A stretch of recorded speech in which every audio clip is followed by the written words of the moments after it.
Título tercero: Instrumentos públicos. Artículo 29. Los instrumentos públicos contendrán: primero, el número de orden, lugar, día, mes y año del otorgamiento. Segundo, los nombres, apellidos, edad, estado civil, nacionalidad, profesión, ocupación u oficio y domicilio de los otorgantes. Tercero, la fe de conocimiento de las personas que intervienen en el instrumento, y de que los comparecientes aseguran hallarse en el libre ejercicio de sus derechos civiles. Cuarto, la identificación de los otorgantes cuando no los conociera el notario, por medio de la cédula de vecindad o el pasaporte, o por dos testigos conocidos por el notario, o por ambos medios cuando así lo estimare conveniente. Quinto, razón de haber tenido a la vista los documentos fehacientes que acrediten la representación legal de los comparecientes en nombre de otro, describiéndolos e indicando lugar, fecha y funcionario o notario que los autoriza. Hará constar que dicha representación es suficiente conforme a la ley y a su juicio, para el acto contrato. Sexto, la intervención de un intérprete nombrado por la parte que ignore el idioma español, el cual de ser posible, deberá ser traductor jurado. Si el intérprete no supiere o no pudiere firmar, lo hará por él un testigo. Séptimo, la relación fiel, concisa y clara del acto contrato. Octavo, la fe de haber tenido a la vista los títulos y comprobantes que corresponda, según la naturaleza del acto contrato. Noveno, la transcripción de las actuaciones ordenadas por la ley o que a juicio del notario, sean pertinentes, cuando el acto contrato haya sido precedido de autorización u orden judicial o proceda de diligencias judiciales o administrativas. 10. La fe de haber leído el instrumento a los interesados y su ratificación y aceptación. 11. La advertencia a los otorgantes de los efectos legales del acto contrato y de que deben presentar el testimonio a los registros respectivos. Y 12. Las firmas de los otorgantes y de las demás personas que intervengan y la del notario, precedida de las palabras: ante mí. Si el otorgante no supiere o no pudiere firmar, pondrá la impresión digital de su dedo pulgar derecho y en su defecto, otro que especificará el notario, firmando por él un testigo, y si fueren varios los otorgantes que no supieren o no pudieren firmar, lo hará un testigo, por cada parte o grupo que represente un mismo derecho. Cuando el propio notario fuere el otorgante pondrá antes de firmar, la expresión: por mí y ante mí. Artículo 30. En todo acto contrato el otorgante que se obligue hará constar, de manera expresa, si sobre los bienes que motivan el acto contrato, existen o no gravámenes o limitaciones, cuando estos puedan afectar los derechos del otro otorgante. Y el notario les advertirá las responsabilidades en que incurran si así no lo hicieren. Artículo 31. Son formalidades esenciales de los instrumentos públicos. Primero, el lugar y fecha del otorgamiento. Segundo, el nombre y apellido o apellidos de los otorgantes. Tercero, razón de haber tenido a la vista los documentos que acreditan la representación legal suficiente de quien comparezca en nombre de otro. Cuarto, la intervención de intérprete, cuando el otorgante ignore el español. Quinto, la relación del acto contrato con sus modalidades. Y sexto, las firmas de los que intervienen en el acto contrato, o la impresión digital en su caso. Artículo 32. La omisión de las formalidades esenciales en los instrumentos públicos, da acción a la parte interesada para demandar su nulidad, siempre que se ejercite dentro del término de 4 años, contados desde la fecha de su otorgamiento. Artículo 33. La omisión de las formalidades no esenciales, hace que incurra el notario en una multa de 5 a 50 quetzales según el caso. Artículo 34. No es preciso que el notario exprese que da fe, en cada cláusula escrituraria, de la estipulación que contenga, ni de las condiciones o circunstancias legales de las personas o cosas a que se refiere. Es suficiente con que el notario consigne una vez en cada instrumento público, que da fe de todo lo contenido en el mismo. Artículo 35. Para que proceda la responsabilidad civil de daños y perjuicios contra el notario por nulidad del instrumento, es necesario que haya sido citado y oído en el juicio respectivo, en lo concerniente a la causa de nulidad. Artículo 36. El notario pondrá al margen de la escritura matriz, razón de haber autorizado otra escritura que la adicione, aclare, modifique o rescinda. Y también razonará los títulos y documentos que tenga a la vista y cuyo contenido sufra modificación, en virtud de los instrumentos que hubiere autorizado. Artículo 37.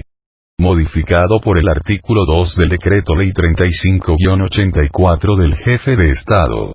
El notario y los jueces de primera instancia, cuando estén facultados para cartular, deben cumplir las siguientes obligaciones. A. Remitir al director del Archivo General de Protocolos, dentro de los 25 días hábiles siguientes al otorgamiento de cada escritura pública, testimonio especial en papel sellado del menor valor, con los timbres notariales adheridos de conformidad con la ley.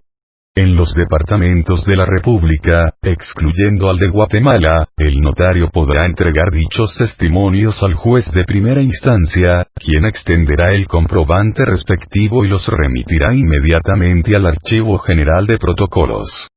Cuando se trate de testamentos o donaciones por causa de muerte, así como sus modificaciones o revocaciones, el testimonio se entregará en plica firmada y sellada por el notario, expresando en la misma, el número de orden, lugar, fecha, hora y objeto del instrumento, nombre del otorgante, así como el número y registro de las hojas de papel de protocolo en el que fue extendido. B. Dar aviso dentro del término indicado en la literal anterior, y ante la misma dependencia de la Corte Suprema de Justicia o ante los funcionarios judiciales indicados, según el caso, de los instrumentos públicos cancelados, de los cuales no podrá extender copia o testimonio. El aviso se enviará en papel sellado del menor valor y contendrá el número y la fecha del instrumento cancelado. C. Remitir un aviso al Archivo General de Protocolos, o a los jueces de primera instancia, en su caso, dentro de los 25 días hábiles siguientes al vencimiento de cada trimestre del año calendario, en papel sellado del menor valor, indicando el número y fecha del último instrumento público autorizado o cancelado, o en su caso que no autorizó ninguno durante el trimestre que corresponda. Al finalizar el término a que se refiere la literal C, de este artículo, el director del Archivo General de Protocolos publicará dentro de los 10 días hábiles siguientes a dicho vencimiento, en el Diario Oficial y en otro de los de mayor circulación en el país, la lista de los notarios que no hayan enviado la totalidad de los testimonios especiales, y los avisos a que se refieren las literales B y C, del presente artículo. Con posterioridad publicará trimestralmente las listas de los notarios que permanezcan o incurran en esa situación. Sin perjuicio de la sanción que establece el artículo 100 de este código, no se venderá papel de protocolo ni especies fiscales al notario que haya dejado de enviar, durante un trimestre del año civil, la totalidad de sus testimonios especiales con los timbres notariales respectivos, al Archivo General de Protocolos, o a los jueces de primera instancia, en su caso. Para tal efecto, el director de dicha dependencia enviará a la Dirección General de Rentas Internas, con copia a sus delegaciones departamentales, una lista de los notarios que hayan incurrido en tal omisión, una vez vencido el término previsto en el inciso C, de este artículo. El notario a quien se le hubiere incluido en la lista referida quedará comprendido automáticamente en el impedimento para el ejercicio de su profesión, establecido en el inciso cuarto del artículo 4 del Código de Notariado, tal y como aparece modificado por la presente ley. Empero una vez subsanado el impedimento en forma legal, podrá solicitar al director del Archivo General de Protocolos que se le excluya de la lista, quien previa comprobación del caso, hará la comunicación a las dependencias respectivas. Los empleados de la Dirección General de Rentas Internas o de sus delegaciones departamentales, que vendan papel de protocolo y especies fiscales a los notarios comprendidos en la lista a que se refiere el párrafo anterior, incurrirán en las sanciones que se prevé para el caso de que se venda especies fiscales a personas no patentadas. El Colegio de Abogados de Guatemala podrá designar a su costa el personal que se considere necesario, para que verifique en el Archivo General de Protocolos, el correcto y exacto pago del timbre notarial en los testimonios especiales y colabore, bajo las órdenes del director de dicha dependencia, en cualquier labor que tienda al cumplimiento de esta ley y de cualquier otra norma legal o reglamentaria, relativo al plan de prestaciones del Colegio de Abogados. El director del Archivo General de Protocolos microfotografiará los testimonios especiales a que se refiere este artículo con excepción de los entregados en plica. Las microfotografías referidas tendrán los mismos efectos legales que los testimonios especiales reproducidos. La Corte Suprema de Justicia reglamentará la forma y requisitos que deben llenar las microfotografías y los demás aspectos de aplicación del sistema microfotográfico por el Archivo General de Protocolos.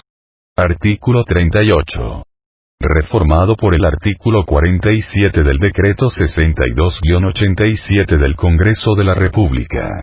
Con el objeto de posibilitar un mejor cumplimiento de las obligaciones de determinación, control y pago del impuesto sobre la venta y permuta de bienes inmuebles, alcábala, los notarios al intervenir en las escrituras por actos y contratos relacionados directamente con dicho impuesto deberán, dentro del término de 15 días de la fecha de autorización de la escritura, dar aviso a la Dirección General de Catastro y Avalúo de Bienes Inmuebles y las municipalidades respectivas y además, cumplir con las normas siguientes. A. En los contratos de enajenación. Llenar y presentar el formulario correspondiente, el cual servirá de aviso de la enajenación.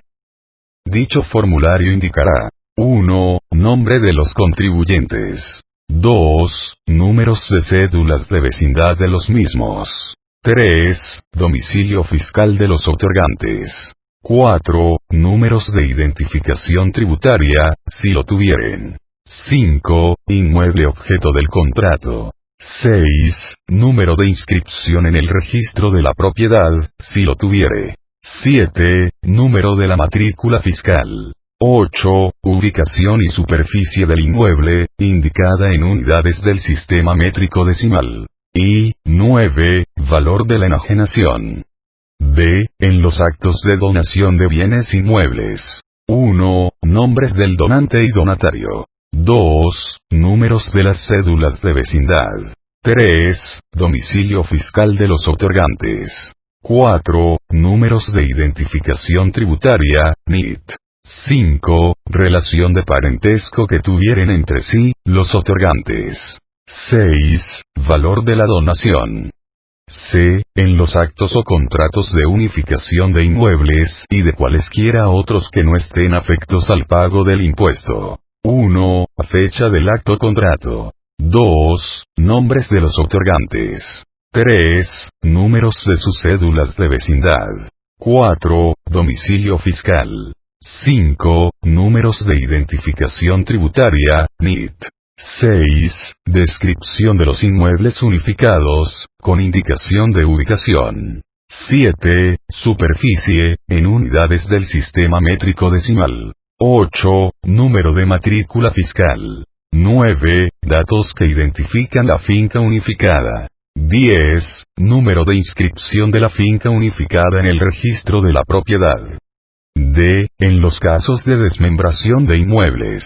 En los casos que se formen fincas por división de otros inmuebles, deberán informar a la Dirección General de Catastro y Avalúo de Bienes Inmuebles, DICABI, los datos indicados en los incisos precedentes que fueren pertinentes y que correspondan a las nuevas fincas, dentro del término de 15 días en que se inscriba la desmembración en el registro de la propiedad, aportando los planos de distribución del terreno y en su caso, de la distribución del inmueble, terreno y construcción.